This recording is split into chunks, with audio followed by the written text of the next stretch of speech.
আমি প্রথম দিকে যেদিন রিমান্ডে ছিলাম আমার আগে এক ভাইকে নিয়ে গেল। যাওয়ার সময় দেখলাম ভালো মানুষ, আসার সময় দেখি হাউমাউ করে কাজ। ওনারে বললাম ভাই থামেন, এত চিৎকার করলে আমাদের তো সব ডিস্টার্ব হয়ে যাচ্ছে। এমনিতে এখানে অন্ধকার। পরে দেখি হাতের দিকে পায়ের দিকে তাকিয়ে একটা নখও নেই, সব ধরে ফেলেছে।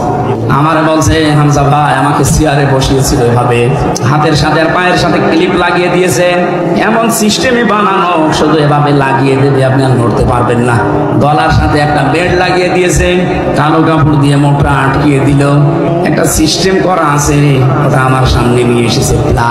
প্লাসের তো মুখ থাকে একটা, আমার কাছে নিয়ে এসেছে 5টা।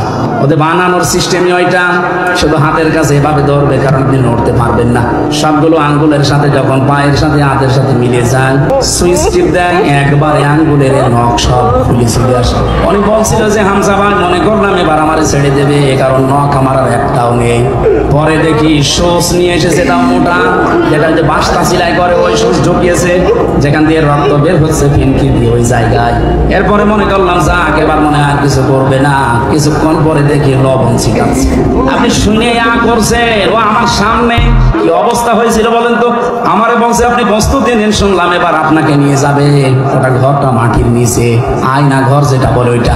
যতই আপনি চিল্লা পাল্লা করেন আওয়াজ উপরে উঠবে না।